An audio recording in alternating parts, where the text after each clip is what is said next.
The scene opens with glowing graffiti on a wall showing the masters of the night wind, who appear to be experts in both nighttime activities and nightlife.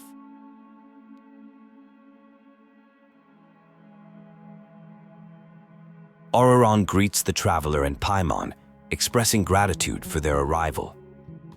He awkwardly attempts to give compliments, mentioning that complimenting others brings happiness, even making an unusual reference to his vegetables growing more lush if they were to meet them. Ororon explains his predicament with his grandmother, Granny, describing her as a genius who often creates obstacles for others. As her grandson, he feels he experiences double the frustration and desperately needs help dealing with her. A plan is hatched to distract Granny using her favorite things: drinks, naps, and light novels. Ororon suggests using these as bait, particularly mentioning specific novels like Mirage Warriors and Case Files of Miss Orith to lure her away.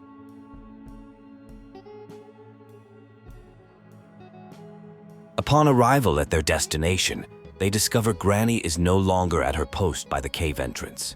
Ororon expresses concern that this might be part of a larger scheme, worried about potential traps or surveillance spells inside. Inside the cave, they discover someone who appears to be unconscious. This person is revealed to be the one Ororon was trying to help, leading to a confrontation with Granny Citlali, who catches them in the act. The unconscious person is identified as Lila, a spirit duffer, someone with zero spiritual sensitivity. It is explained that Lila got into trouble during a clairvoyance session, leaving his spirit unable to return to his body. This situation is particularly problematic because normal healing methods don't work on spirit duffers. Granny reveals a two-part plan to help Lila. The first involves creating a gateway to the Night Kingdom to attract wandering spirits, hoping to find Lila's. The second part requires understanding the mystery Lila was trying to solve during his clairvoyance session. The revelation connects to historical lore about Sange Kampur, one of the 6 heroes and a legendary border master. His remarkable abilities included expanding the Night Kingdom borders and manifesting it in the real world.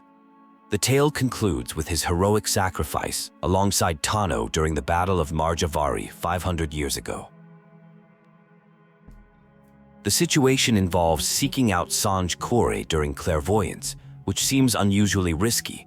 There are plans to investigate his house for clues while continuing to gather roaming spirits, hoping to find Lila in the process. The circumstances suggest there may be more complex factors at play than initially apparent.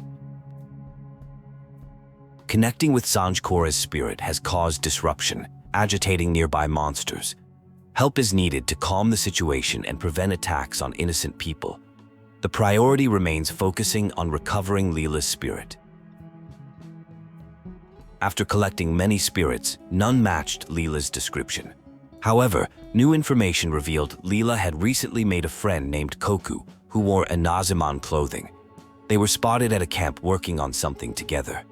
This lead could provide crucial insight into the situation.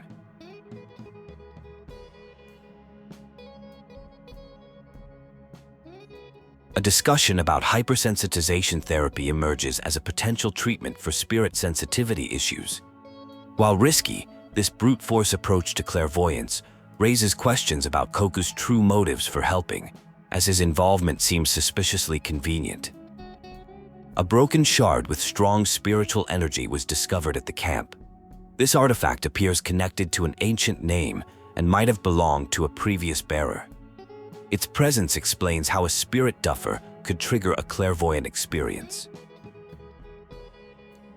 The shard is identified as part of Sange's bow, a weapon used in the Battle of Marjavari.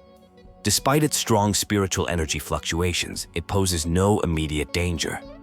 The discovery raises questions about Koku's possible ulterior motives beyond helping treat Lila's condition.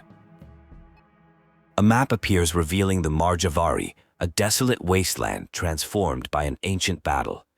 The area became notorious for supernatural phenomena and dangerous conditions. Mysteriously, the entire region vanished 20 to 30 years ago after reports of a mountain-sized dark creature. Preparations are made for a ceremonial awakening using a special sword.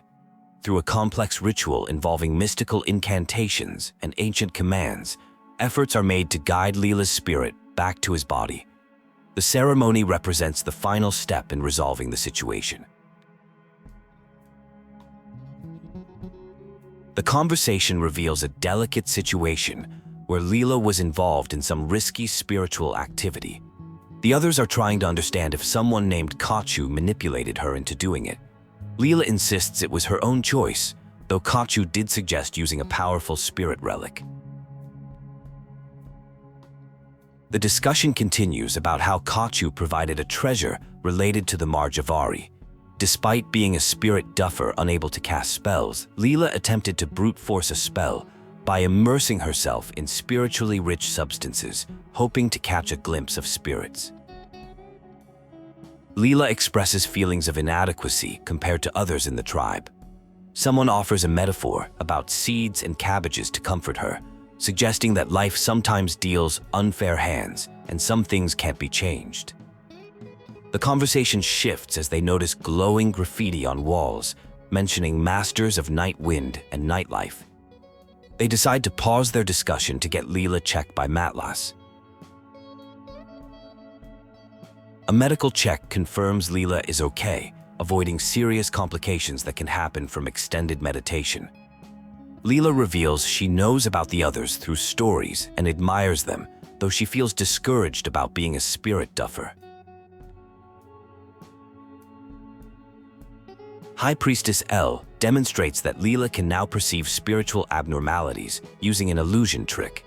This revelation leads to the discovery that Kachu has triggered a trap in a cave. It becomes clear that Kachu escaped, but SEL claims to have marked him for future tracking.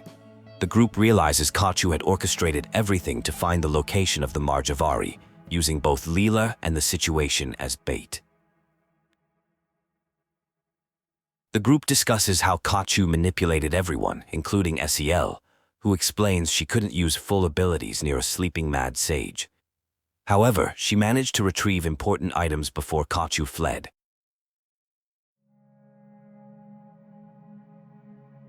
The scene concludes with some personal moments, including a discussion about books and preferences. Lila expresses determination to learn and improve, making a light-hearted comment about preferring to become a carrot rather than a cabbage.